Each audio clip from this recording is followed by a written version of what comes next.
Hello, and thank you for watching my video.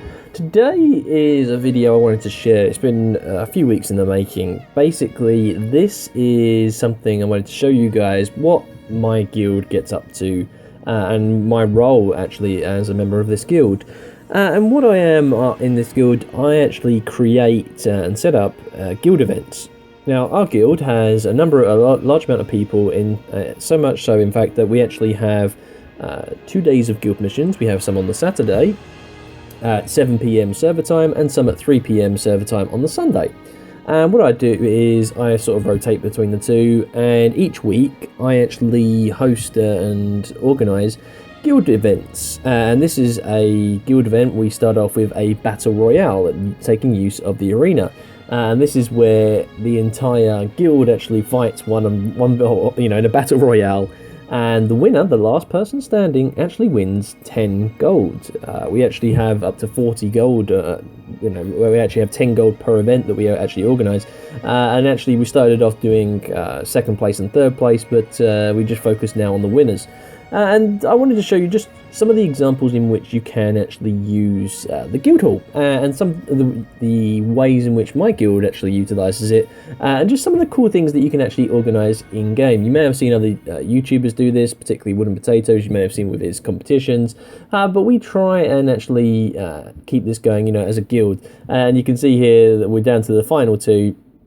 A pretty tanky Guardian against a Druid, and the Druid wins. Although I actually thought I would help out and just try and keep things fair. But we always knew that the Longbow Ranger was going to beat the Bunker Guardian. And that was something that we organised.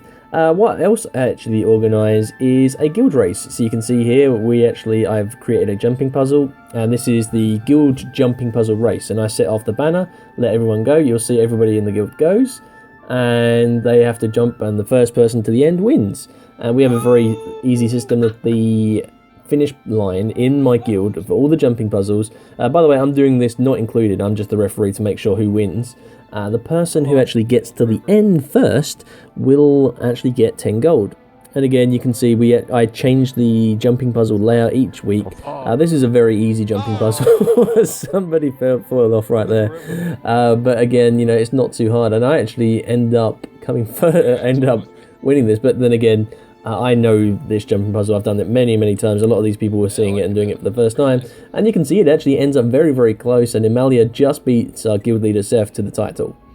And again, this is the guild arena, and each week I modify it. So each week I change the arena, I change the guild jumping puzzle, so that it's something different. And I go through and discuss, what you're not hearing is, we're all in TeamSpeak, and I'm explaining, each person what they're actually looking for.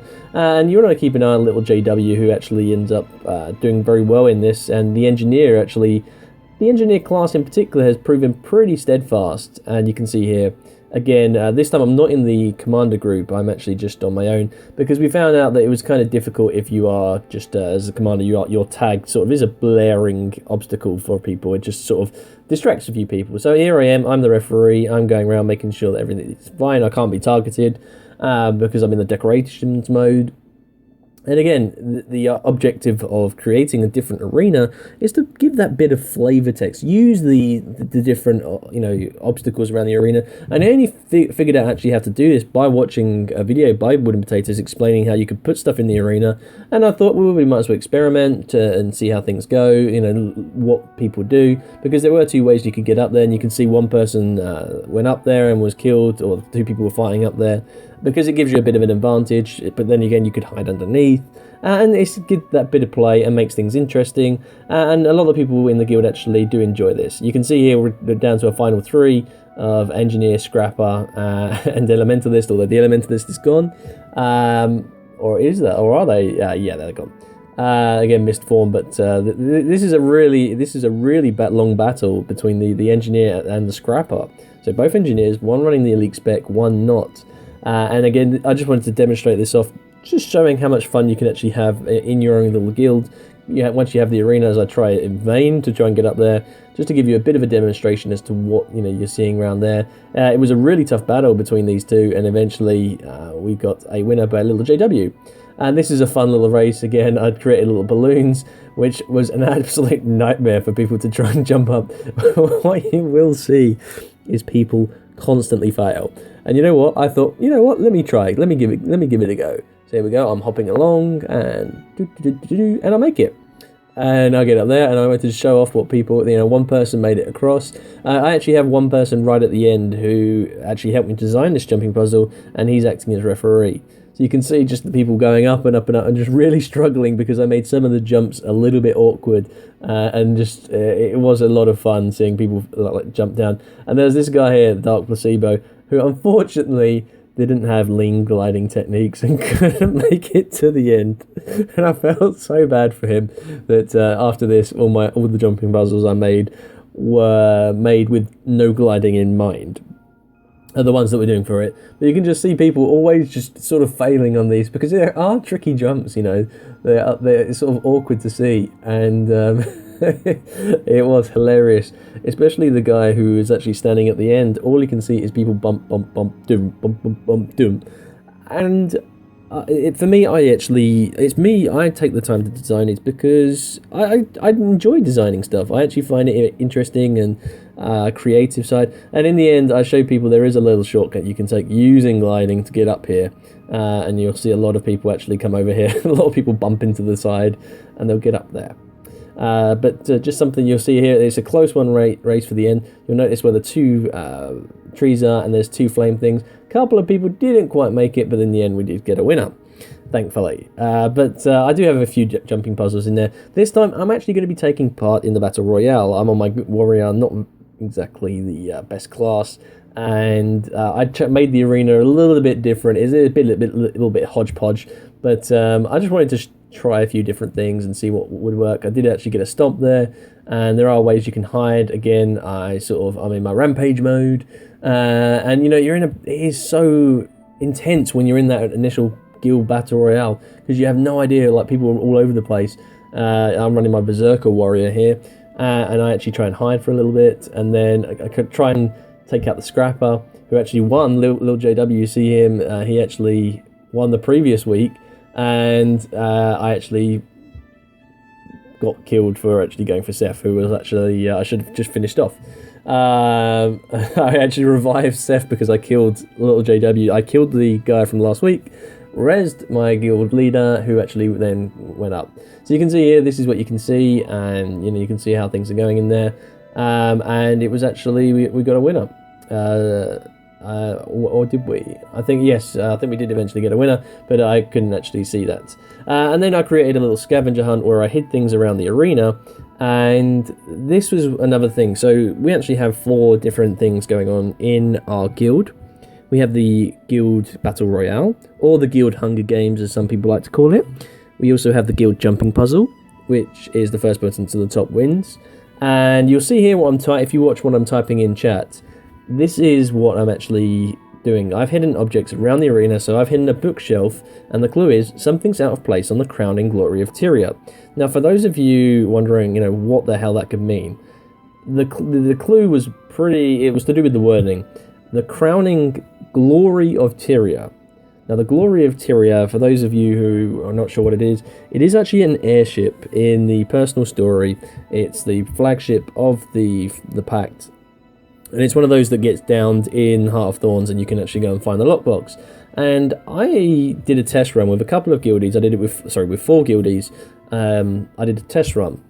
2 of them actually got it straight away. 2 have no idea what it was. And I was trying to actually, if you notice the chat that I'm doing, the clue is in the clue, the glory of Tyria. And people are still not aware of what it actually is, because we actually have an airship in our guild hall. It comes with the market. And I was assuming people would actually figure it out that to go there. So you see someone has actually gone over there, and I can see, so this is one of the awkward things. I actually have to make sure that someone's got it already. And eventually I go down, and there he is. Chili Boon actually has it, and so I give him 10 gold. There's the bookshelf that I hit there. Again, this is actually the guild event that we did this week, and this time I put a little snow coming down. I'm hoping that they do fix the arena, because I can't actually put any objects in the arena, the pillars, which is quite annoying. I can't actually do anything to put any more pillars in, create like a maze type structure. And so when I've accidentally removed it, or you know, the fact we have the ring out on there, I can't actually remove that. And so this time, you know, you can see here we've got an interesting setup where people can run up to the sides and actually escape damage. But people are using the hiding sort of the pillars to hide quite effectively. And actually, the very first guild event we did, our guild leader won by staying behind on those pillars the entire match and then waiting for the last person. So you can see here, Lil JW wins for he was the engineer. He's pretty damn good. He's won 2 guild events, 2 guild battle royales. We've done 5 now, and the next one I'm going to show you. This is something I came up with this week. It was the very first trial we did, and this is the guild race. Now, again, there are some people in the guild that don't have Heart of Thorns, so I wanted to bring something that didn't really need gliding. Now, again, I am not actually taking part in this. I am the referee for this, and this the guild race again. You know, the first person to get to the end, which is the 2 trees, wins 10 gold. So you can see what I'm typing in chat. Basically, the balloons lead the path. The pumpkin stacks are where you actually start from, and I get everybody in the guild to, you know, everybody who's online at that time, which was about 20 to 30 people that were online that was wanting to take part in this. And again, you know, this was done by, I set the start symbol being the end of my symbol was when it was going. So here you go, you can see my guild go off. I'm going to take a shortcut because I know where everything is. You'll see there's a balloon there. Someone else follows me, but he's disqualified for not following the balloons. So you'll see here, I actually felt it'd be helpful to give them a little bit of a helping hand. Remember, any speed boosts are allowed in this. So again, I'm going to take a quick shortcut because I know where all the balloons are hidden, and anybody that follows me is going to be disqualified. But what is fun seeing all these people run, you know, if you've got the good weapons like Fiery Greatsword there, and they all went the wrong way. Nobody actually went the right way. And it's like a bit Benny Hill-esque. So there we go, you can see me, I'm gliding because I know exactly where it's going. These are just following it, they're using their greatsword, they're using blinks, and the race comes to an end at the end, and there we go, our guild leader won. So this is just something that our whole guild has been doing. I, as a member of our guild, as a senior member of our guild, has been organising, and I do run another scavenger hunt. And you'll find, if you watch this, this is the clue, okay? So I wonder how many of you guys would actually know what this actually is. So the clue is they're looking for a table, and this is not the round table Sophia character wanted. Now, Sophia character is a NPC in the guild hall, and people were like, is she? And it just shows you how people don't really pay attention to what's in the guild hall. So this is something that I actually wanted to do because, you know, the guild missions are fun and all, and you can see here everyone's thinking, oh, that's the table. No, that's not a table you can create. That's the one there. So I just wanted to show off, guys, what my guild does and what I do for my guild and how we use the guild hall. We actually are getting great use out of it, and I hope you're doing the same in your guild. Have a nice video, guys, and I'll see you on the next one.